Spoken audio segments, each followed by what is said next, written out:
আজ রোববার, সকাল এখন 9টা মতো বাজে। একটু আগে উঠে 1 কাপ চা খেলাম।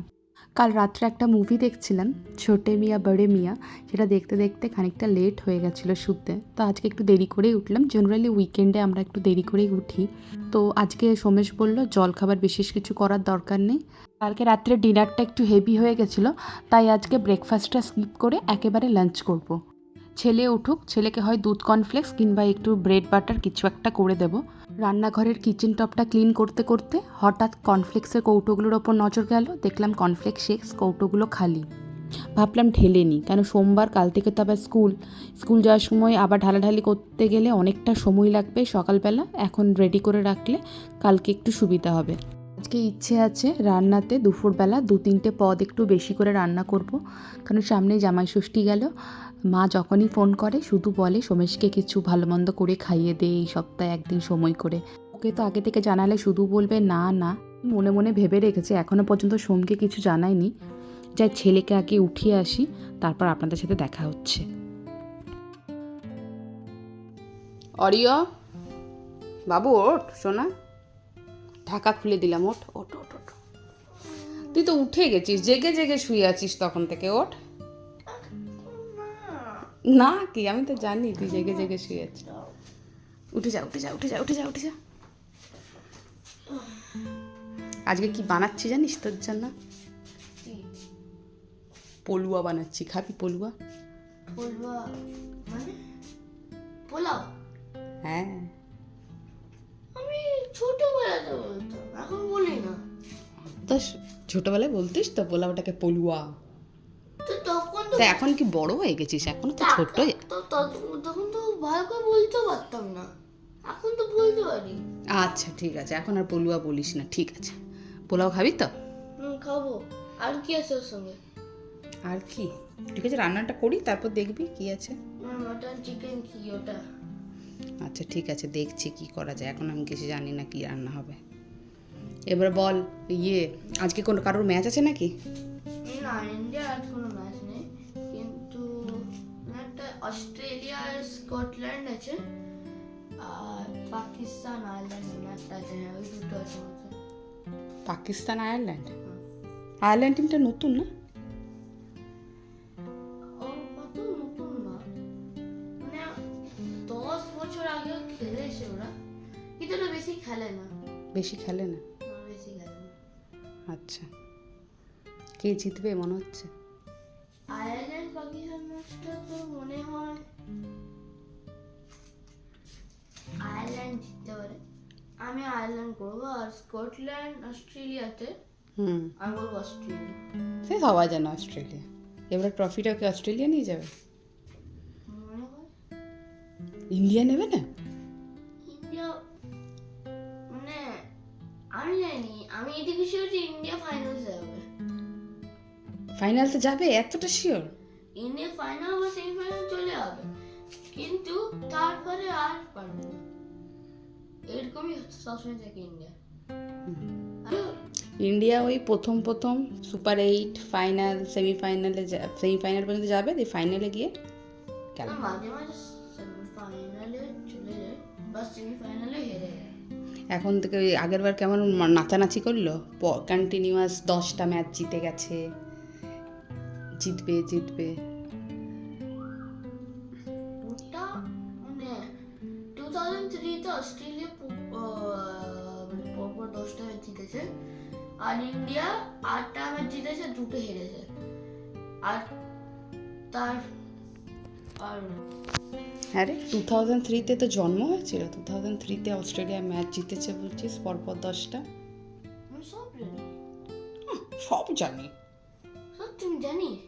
তুমি বলে তুমি কোন আমি সত্যি আমি জানি সব। আচ্ছা ঠিক আছে, অনেক জেনেছিস। পড়াগুলো হয়েছে, ম্যাথগুলো হয়েছে? এসে করে দেবো। আর কর, যা ব্রাশ কর। আজকে আর একটা জিনিস আছে, সেটা জানিস? কি আজকে ফাদার্স ডে। জানতাম। জানতিস? কিছু গিফট কিনেছিস বাবার জন্য? ফাদার্স ডে কবে হয় জানিস? কবে? জুন মাসের, এটা কোনো পার্টিকুলার ডেট হয় না, ঠিক আছে? জুন মাসের থার্ড সানডেটা, ফার্স্ট সেকেন্ড থার্ড সানডেটাতে হয় ফাদার্স ডে। সানডে কেন তো হলো, মানডে বলে কেন? না, সানডেতেই হয়।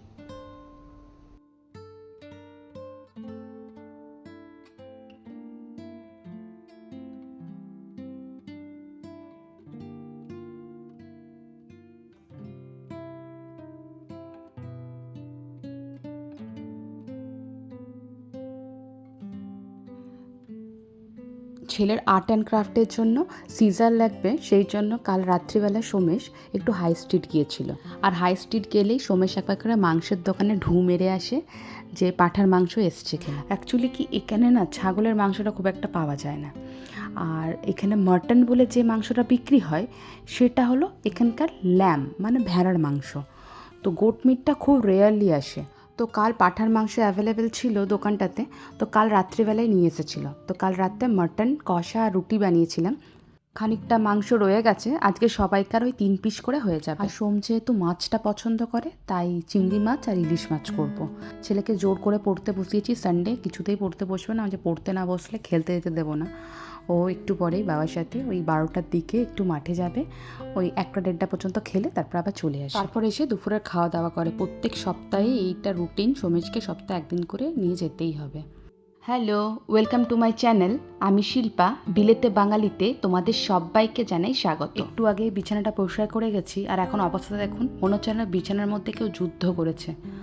চলুন রান্নাটা এবার শুরু করা যাক। রান্নাটা আলু ভাজা দিয়ে শুরু করছি। এই চাকা চাকা আলু ভাজা ছেলে সোম দুজনেরই খুব পছন্দ, তো আমি বেশি কিছু ভাজাভুজি করবো না, শুধু আলু ভাজা করছি। আলু ভাজাগুলো হতে থাক, ওদিকে আমি চিংড়ি মাছের মশলাটা জোগাড় করে নিই। এই চিংড়ি মাছের জন্য 3 রকমের মশলা লাগবে। প্রথমে আমি কয়েকটা কাজু, খুব অল্প সর্ষে, আর তার সাথে একটু অ্যাড করব মৌরি। মশলা রেডি, এটাকে বাটিতে ঢেলে খানিকটা সরিয়ে রাখবো। এবার করব পেঁয়াজ, আদা, রসুন, লঙ্কার একটা পেস্ট। পেঁয়াজ রসুনের পেস্টটাতে একটু টক দই দিলে ভালো হতো, কিন্তু দই আমার শেষ হয়ে গেছে ফ্রিজে। আলু ভাজার একটা পিঠ হয়ে গেছে, উল্টে দিয়ে এবার যাব চিংড়ি মাছের বাকি মশলাটুকু রেডি করে নেব। কোকোনাট মিল্ক ছাড়া তো আমরা চিংড়ি মাছের মালাইকারি ভাবতেই পারি না। তো নারকেলের দুধ আমার কাছে ছিল না, তাই আমি কি করলাম, খানিকটা ডেসিডেটেড কোকোনাট ছিল, যেটা আমি নারকেল নাড়ু বানানোর জন্য এনেছিলাম। তো সেই ডেসিডেটেড কোকোনাটের মধ্যে খানিকটা দুধ অ্যাড করে ভিজিয়ে রাখলাম, তারপর একটু পরে এটাকে পেস্ট করে নেব। এদিকে ওরা দুজনে খেলতে গেছে, আমি একদিকে রান্না করছি আর টুকটুক করে ঘর পরিষ্কার করছি। এদিকে সোফা টোফা পরিষ্কার করা হয়ে গেছে, আর রান্নার মধ্যে এদিকে পোলাওটা আগেই করে নিয়েছি। আর সোমেশ যেহেতু ইলিশ মাছ চিংড়ি মাছের সাথে সাদা ভাতটা বেশি প্রেফার করে, তো একটু সাদা ভাতও করে নিয়েছি। প্রথমে আমি চিংড়ি মাছগুলো ভেজে তুলে রেখেছি, এবারে চিংড়ি মাছ ভাজা তেলেই খানিকটা তেল আরও অ্যাড করলাম, তারপর দিলাম তেজপাতা আর গরম মশলা। তারপর আগে থেকে বেটে রাখা পেঁয়াজ আদা রসুনের পেস্টটা দিয়ে ভালো করে কষিয়ে তারপর অ্যাড করলাম কাজু, সর্ষে আর মৌরির পেস্টটা। সেটাও যখন ভালো করে কষানো হয়ে গেল, তারপর আমি অ্যাড করে দিলাম ওই ডেসিডেটেড কোকোনাট আর মিল্কের পেস্টটা। বেশ ঘন হয়ে আসবে যখন ফুটে আসবে। এবার একে একে আগে থেকে ভেজে রাখা চিংড়ি মাছগুলোকে আমি ছেড়ে দিচ্ছি। মাছগুলোকে দিয়ে মিনিট 2-3 ফোটানোর পর আমি খানিকটা চিনি দিয়ে দিচ্ছি টেস্টটাকে ব্যালেন্স করার জন্য, আর একটু গরম মশলা। আপনারা যারা চিংড়ি মাছের মালাইকারি খেতে ভালোবাসেন, মালাইকারিতে একটু সর্ষে অ্যাড করে দেখবেন, টেস্টটা অনেকটা এনহান্স করে। এদিকে হ্যাপি ফাদার্স ডে বলতে গিয়ে ছেলে লজ্জাতে আর ক্যামেরার সামনেই আসছে না। নাও খাওয়া স্টার্ট করো, সব তোমার পছন্দের রান্না। কেন এত আয়োজন কেন আজকে? আজকে জামাই ষষ্ঠী আর ফাদার্স ডে দুটো একসঙ্গে। জামাই ষষ্ঠী আমার শাশুড়ি রান্না করতো, তুমি কেন রান্না করতো? তো শাশুড়িকে তুমি তাহলে নিয়ে আসো টিকিট কাটে, নাহলে তুমি চলে যাও। এবার তুমি নেই, তাই শাশুড়ির দায়িত্ব বউই পালন করছে। এটা কি পোলাও? অরেঞ্জ পোলাও কেন? আরে কি হয়েছে, ওটা ফুড কালার দিয়ে ভাবলাম করবো, আজকে হলুদ দেবো না, বাসন্তী কালার করবো। তো হলুদ কালারটা না ফুড কালার ইউজ করে আমি অরেঞ্জ ফুড কালার করে দিয়েছি। মোদিজি সরকারে বসেছে তো না, অরেঞ্জ অরেঞ্জ পোলাও। চল বাবু তুইও বসে যা। আচ্ছা তোমার আমি ডালটাও সেই রেখেছি, ডাল নেবে? ডাল, লেবু।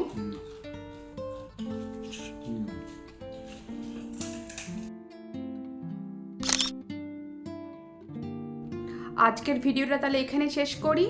যদি ভালো লাগে একটা লাইক করে চ্যানেলটাকে সাবস্ক্রাইব করে নেবেন। খুব শীঘ্রই দেখা হচ্ছে আরও একটা নতুন ভিডিওতে। ততক্ষণের জন্য টাটা।